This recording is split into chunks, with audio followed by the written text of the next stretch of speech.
평안하셨습니까?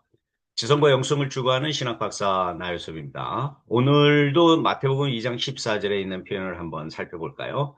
여기에서 요셉이 다시 등장을 합니다. 아, 요셉, 멋있다. 이런 생각을 우리가 할 수가 있는데, 참 희한한 것은 요셉이 영광스러운 장면보다는 예수와 그의 어머니를 위해서 희생하고 수고해야 하는 그런 장면에 나타난다는 것이죠. 왜요? 밤에 일어나 아기 예수와 그의 어머니를 데리고 애굽으로 떠났다. 자기의 아내도 아닙니다. 여기에 보면 아기 예수와 그의 어머니를 데리고 애굽으로 떠났다라고 하는 이런 표현이 나옵니다. 어이구, 앞에서 동방에서 온 박사들이 아기 예수께 경배할 때에 거기에 요셉의 이름이 있었어요? 없었어요? 없었습니다. 그의 어머니 마리아는 언급되었습니다. 그런데 요셉의 이름은 언급되어 있지를 않습니다.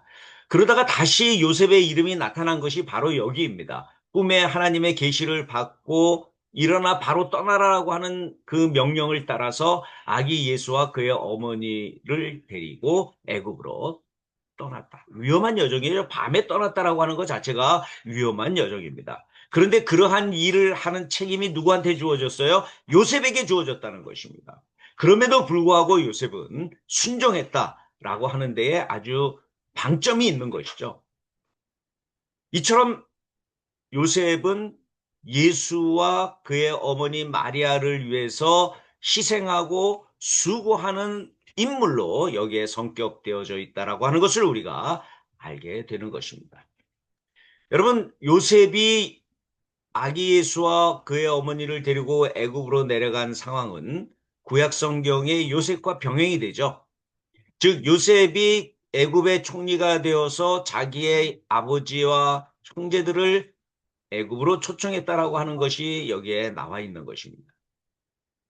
그러한 모습과 비교되게 신약의 요셉도 아기 예수와 그의 어머니를 애굽으로 데리고 내려갔다. 물론 뭐 방향은 좀 다르죠. 애굽의 총리 요셉은 애굽에 있었고 신약의 요셉은 팔레스타인 땅에서 애굽으로 향하는 좀 다른 모습이 있긴 있지만 그래도 마태복음 저자는 요셉 사이의 병행을 통해서 무언가 이야기하려고 하는 것이죠. 무엇을 이야기하려고 해요? 나중에 일어날 출애굽을 준비하는 이런 모습을 여기에다가 이야기하고 있는 것입니다. 바로 이러한 서술은 마태복음에 나타난 예수의 모습이 역사적인 서술보다는 뭐다? 신학적인 서술이다라고 하는 것을 말하려고 하는 것입니다.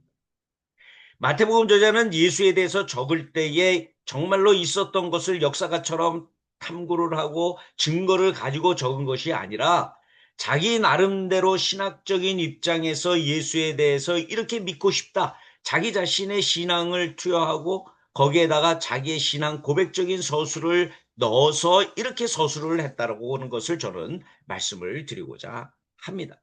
그렇기 때문에 다시 한번 성경의 역사적인 진위, 이것이 중요한 것이 아니라 이 사건, 이러한 서술을 통해서 우리에게 전달되어지는 의미가 무엇인가? 라고 하는 것을 깨닫는 것이 더 중요하다는 것이죠. 이것은 제가 항상 말씀을 드린 바와 같이 한 걸음 더 나가서 우리도 그렇게 해야 한다라고 하는 것입니다. 어떻게 해요? 내가 믿고자 하는 예수, 내가 믿고자 하는 메시아, 더 나아가서는 내가 믿는 하나님에 대해서 내 나름대로 신앙적인 고백, 내 나름대로의 신학적인 서술을 할 줄 알아야 한다. 물론 그 근거가 앞에 많이 나와 있다. 그것을 바탕으로 해서 해야 한다. 라는 것을 저는 말씀을 드리는 것입니다. 어떤 사람들은 여기에 성경에 나와 있는 것이 역사적인 사실이고 여기에 대해서 그냥 잘 아는 것이 신앙인 줄 아는 것 같은데 그것은 피동적인 신앙입니다. 능동적인 신앙은 그것을 넘어서 여기에서 배운 것을 따라서 내 나름대로 나와 함께 계시고 역사하시는 하나님에 대해서 고백할 줄 알고 나를 구원할 줄 아는 구원하실 메시아에 대해서 구원자에 대해서 내 나름대로 고백할 수 있는 사람이 되어야 합니다. 바로 이것을 저는 가장 중요한 메시지로 전하고 또 저의 신앙으로 생각하고 살아가고 있죠. 여러분들은 어떻습니까? 저는 여러분들도 그 단계에 이르러야 한다고 생각합니다. 오늘도 시청해 주셔서 대단히 감사합니다.